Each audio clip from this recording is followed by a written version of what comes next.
अस्सलाम वालेकुम दोस्तों, मैं नी Khan from channel astro Moksha एक दफ़ा फिर आप सबसे मुखातिब हूँ।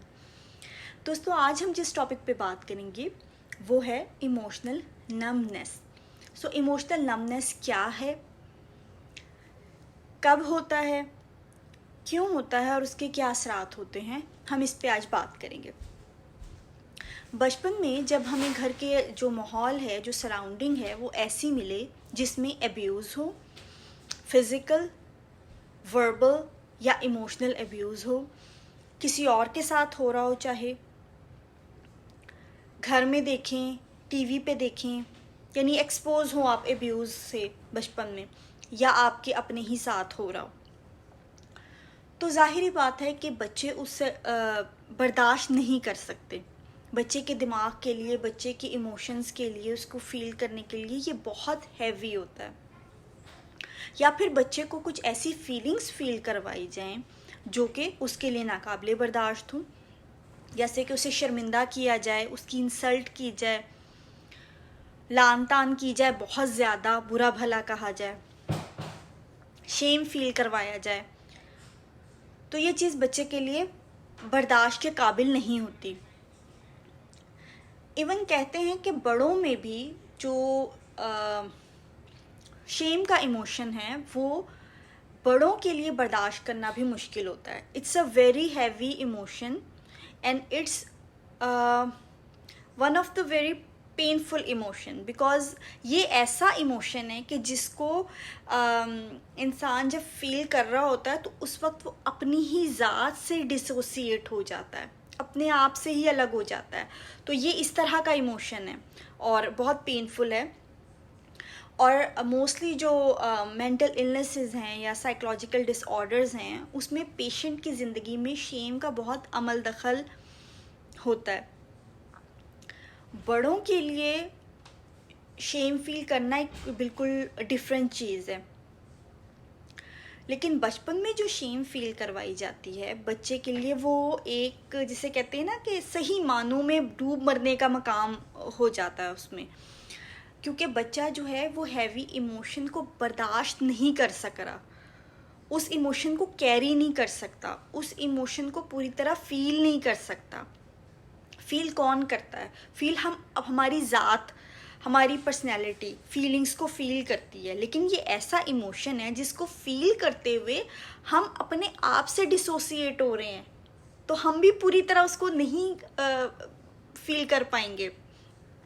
तो बच्चे के लिए तो छोटी सी चीज़ उसको बड़ा शेमफुल फील करवाती है कि बुरा भला कहा जा रहा है, इन्फीरियर फील करवाया जा रहा है बच्चे को, या बच्चे का किसी ऐसे इंसान से मुकाबला है या ओपोनेंट उसका ऐसा है जो उससे उम्र में, ओहदे में, हर तरह से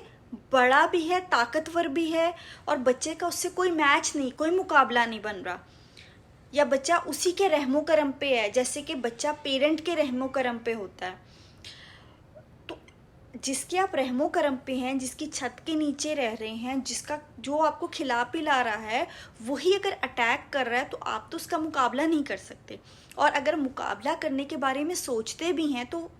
वो थॉट ही बच्चे के लिए एक शेमफुल थॉट बन जाती है। बच्चा उसी गिल्ट में रहता है कि हाँ, मैं माँ बाप के लिए ये सोच रहा हूँ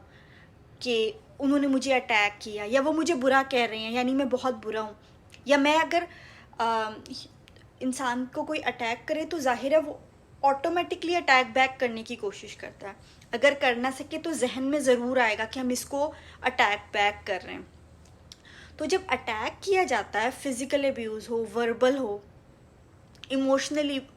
अब्यूज़ किया जाए, तो जब बच्चे को अटैक किया जा रहा होता है तो उसके माइंड में ये ख्यालात आते हैं, और उस चीज़ का गिल्ट, उस चीज़ का शेम उसके अंदर रह जाता है। तो वो ये इमोशंस बच्चे के लिए बहुत हैवी होते हैं। या घर में बहुत ज़्यादा नैगिंग हो, बहुत ज़्यादा ऐसे वायलेंट,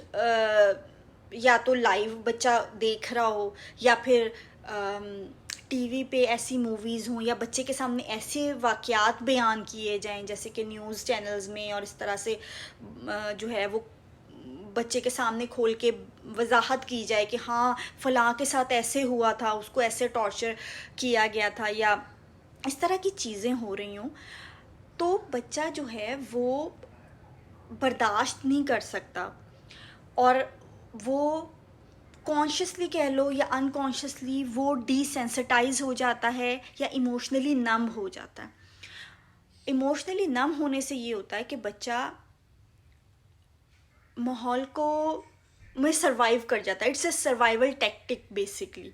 जो कि बच्चे का ज़ाहिर है जहन इतना ज़्यादा डेवलप तो नहीं होता कि वो एक कॉम्प्लिकेटेड टैक्टिक सोच के तो उस पर अमल कर रहा है। ये एक बड़ा ऑटोमेटिक सा एक रिस्पॉन्स होता है या अनकॉन्शियसली जो है वो एक सर्वाइवल टैक्टिक बन जाता है, जो अनकॉन्शियसली बच्चा अपना लेता है, ठीक है, और इमोशनली नम हो जाता है। अब इमोशनली नम होने से उसको जो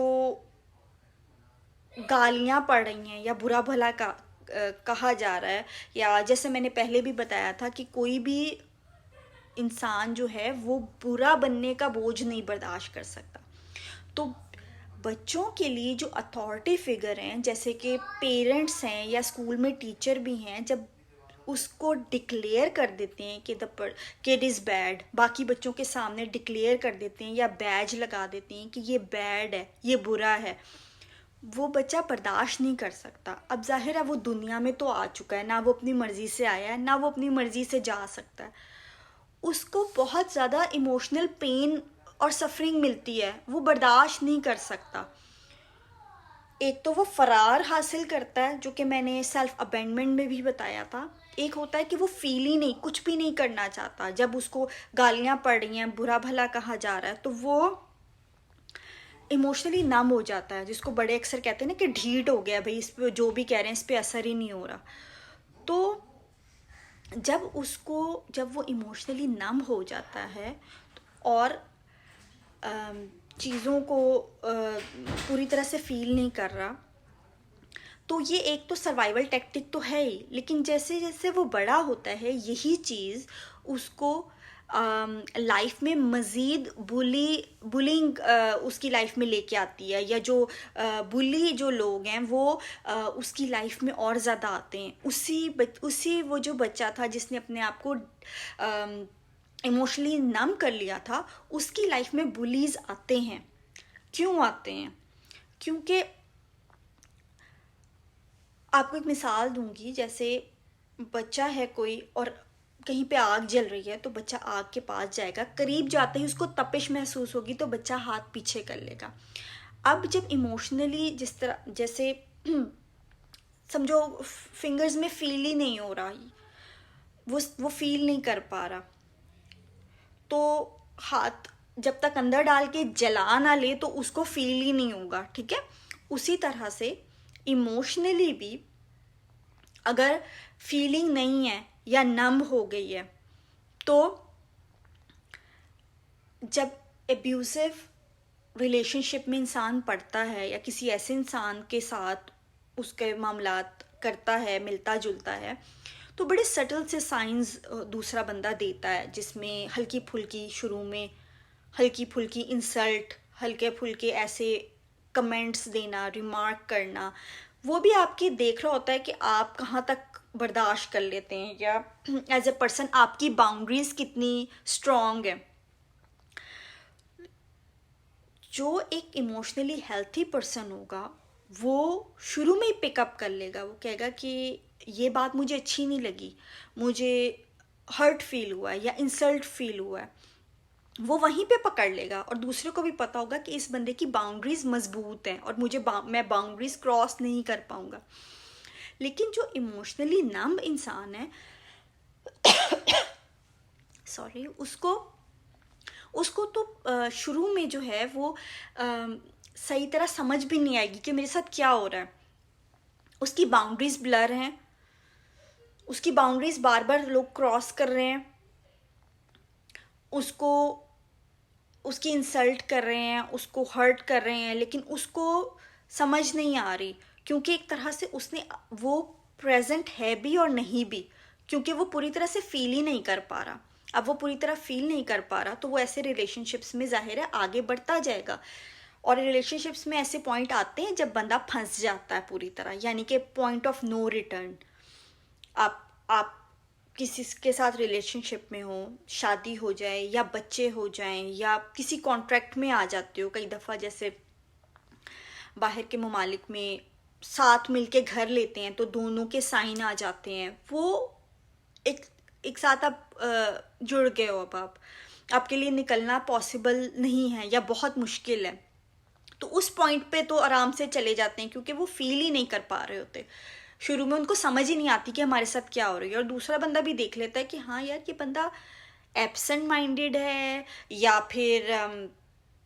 कुछ भी कह लो, इसे समझ नहीं आएगी, या उस वक्त समझ नहीं आती। हम जब रात को सोने के लिए लेटते हैं या जब हम महफिल से हट के तन्हाई में होते हैं तो हमें सैड फील होता है, समझ भी नहीं आती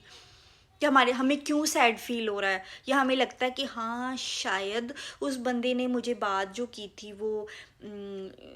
हर्टफुल थी, या हो सकता है कि उसका ये मतलब ना हो। इंसान खुद ही कंफ्यूज रहता है क्योंकि पूरी तरह प्रेजेंट नहीं होता। प्रेजेंट हम कैसे होते हैं किसी माहौल में? जब हम माहौल को पूरी तरह एनालाइज कर रहे होते हैं, जब हम हर चीज़ को पूरी तरह फील कर रहे होते हैं, दूसरे के साथ जब हम कम्युनिकेशन में होते हैं, दूसरे के साथ जब मामलात कर रहे होते हैं जो भी, उसमें हम दूसरे की बॉडी लैंग्वेज, दूसरे के वर्ड्स, दूसरे का जो हमारे साथ जो भी तौर तरीका है, हम उसको बहुत उसमें इन्वॉल्वमेंट होती है हमारी, हमें पता होता है कि दूसरा क्या कह रहा है, किस सेंस में कह रहा है। जब हमारी इन्वॉल्वमेंट कम है क्योंकि हम हैं ही नहीं, हमने अपनी पर्सनैलिटी को इरेज कर लिया है, हमने अपनी पर्सनैलिटी को टोन डाउन कर लिया है, अपनी फीलिंग्स को नम कर लिया है, इमोशंस को हम लोगों ने सप्रेस कर लिया है, सप्रेस भी कर लिया है, बल्कि सप्रेस करना तो चले वो भी एक पॉइंट है, लेकिन जैसे कहते हैं ना कि पूरी तरह से किसी मोमेंट में प्रेजेंट ही ना होना, पूरी तरह से ना जीना। जब हम पूरी तरह से फील करते हैं खुशी को, गम को, एक्साइटमेंट को, इवन एंगर को भी, हर चीज़, हर फीलिंग को ओन करते हैं, पूरी तरह फील करते हैं, तो हम पूरी तरह अलाइव होते हैं, ठीक है, पूरी तरह से प्रेजेंट होते हैं। तो इंसान पूरी तरह से प्रेजेंट ही नहीं है। जब प्रेजेंट नहीं है, पूरी तरह से एब्सेंट माइंडेड है, तो जाहिर है बुलीज तो आएंगे उसकी लाइफ में, तो वो मैग्नेट बन जाता है बुलीज के लिए। तो वो इस तरह के रिलेशंस में भी पड़ता है, वो स्केपगोट भी बनता है, जाहिर है उसके ऊपर डिफरेंट लोग डिफरेंट चीज़ों का इल्ज़ाम भी डाल सकते हैं क्योंकि वो पूरी तरह से जाहिर है प्रेजेंट नहीं है, या वो पूरी तरह से जो है वो चीज़ों को एक समझदारी से, और समझदारी सिर्फ यहाँ से नहीं आती, समझदारी के लिए फील करके, चीज़ों को सोचने के साथ साथ फील करना ज़रूरी होता है, तब हम चीज़ को पूरी अच्छी तरीके से एनालाइज कर सकते हैं। तो एक हेल्थी इंसान जो है वो सिचुएशन को, मामलात को, जब वो किसी मोमेंट में होता है तो वो साथ साथ स्कैन भी कर रहा होता है, एनालाइज भी कर रहा होता है। तो जहाँ पर ये पावर कमज़ोर हो जाती है तो इंसान अपने आप को डिफेंड नहीं कर पाता और इल्ज़ामात भी उस पर लगते हैं, वो डिफेंड नहीं कर पाता, ठीक है। तो इस तरह से बुलीज जो हैं वो इस इंसान को बाद में भी लाइफ में, बचपन के अलावा बड़े होने के बाद भी थ्रू आउट लाइफ उसको ये इशू रहता है। फिर एक और चीज़ है कि इंसान, जैसे कि मैंने बताया कि अपनी फीलिंग्स के साथ ही है ना, इंसान अपनी थॉट्स, अपनी फीलिंग्स के साथ है। तो जब वो पूरी तरह फील नहीं कर रहा तो वो पूरी तरह से अलाइव नहीं है। जब वो पूरी तरह से अलाइव नहीं है तो लाइफ में टाइम टू टाइम उसको एम्प्टी फील हो सकता है। यानी कि होता है ना, कभी कभी अजीब सी फीलिंग होती है, समझ नहीं आ रही होती कि हम क्या फील कर रहे हैं, तो डीप सैडनेस भी आ जाती है। लेकिन सैडनेस भी एक, ग्रीफ या सैडनेस वो भी एक फीलिंग है और कई दफ़ा किसी वाक़े से रिलेटेड होती है। कभी कभी ऐसा होता है कि इंसान कहता है कि कुछ फील ही नहीं हो रहा, और ये भी बहुत टेरिबल फीलिंग है, कुछ फील ना होना, यानी कि ऐसा लगना कि हम अलाइव नहीं हैं। तो जीते जी अलाइव ना फील होना बहुत तकलीफ दे फीलिंग है। तो जब अलाइव नहीं फील हो रहा जीते जी, तो इंसान फील करने के लिए कुछ भी करते हैं। ऐसे लोग जो एम्प्टी फीलिंग से घबरा जाते हैं, डर जाते हैं, क्योंकि empty feeling is equal to not being alive, like कुछ भी फील नहीं हो रहा, कुछ भी नहीं है, कुछ भी फील नहीं हो रहा। तो वो एक ऐसा है कि मैं आपको अल्फाज में भी शायद अभी तो बयान ही नहीं कर पा रही, शायद कभी कर पाऊं, जैसी वो फीलिंग होती है, ठीक है। तो जब एम्प्टी फील हो रहा था तो लोग कुछ फील करने के लिए कुछ भी करेंगे कि हमें कुछ तो फील हो। जैसे कहते हैं ना कि बच्चे जो हैं, जब पेरेंट्स उनको पूरी तरह निगलेक्ट कर देते हैं या पूरी तरह से इनविजिबल बना देते हैं, तो बच्चे मिसबिहेव शुरू कर देते हैं। यानी वो कहते हैं कि पेरेंट्स कम से कम हमें देखेंगे तो सही। वो नो बॉडी नहीं बनना चाहते, they want to be someone, maybe someone bad, it doesn't matter कि वो बैड बन जाए, बट वो नो बॉडी नहीं रहना चाहते। उसी तरह से बैड फील कर लेंगे, सैड फील कर लेंगे, लेकिन कुछ ना फील करने से फिर बेटर है। तो फील करने के लिए कभी कभी रेकलेस बिहेवियर की तरफ चले जाते हैं। जैसे कि मैंने आपको अभी मिसाल दी थी आग में हाथ डालने की, कि वो तपिश तो महसूस ही नहीं हो रही जब तक कि हाथ ही ना जल जाए। तो एक्साइटमेंट रोज़मर्रा चीज़ों में, तो जब इंसान अपने आपको नम फीलिंग्स को नम किया हुआ है या टोन डाउन किया हुआ है, तो वो छोटे लेवल की या सेफ जोन में जो चीज़ें होती हैं, जो हेल्थी इंजॉयमेंट होती हैं, वो तो फील ही नहीं कर सकता। उसको रेकलेस बिहेवियर पे ही जाना होता है, उसको कुछ ऐसा करना ही होता है जिससे यू नो जिससे जैसे हाथ जला के तपिश महसूस करे तभी तपिश महसूस होगी, वरना नहीं। हाथ सेकने से नहीं होगी, वो हेल्थी बाउंड्रीज क्रॉस करेगा। तो दोस्तों, आजकल जो वीडियो गेम्स मार्केट में आ गई हैं वो बहुत ज़्यादा वायलेंस से भरपूर हैं, जिसके नताइज आप सबके सामने हैं कि गन्स के क्राइम कितने बढ़ गए हैं, ख़ासकर यूएसए में। बच्चे वीडियो गेम्स देखते हैं, उसकी वजह से भी डिसेंसिटाइज हो जाते हैं, इमोशनली नम हो जाते हैं, और उनको यही लगता है कि लाइफ भी जैसे एक वीडियो गेम है। तो घर का माहौल ऐसा रखें कि बच्चे को वायलेंस से या मार धाड़ से या अब्यूज़ से बच्चे को दूर रखें। उसको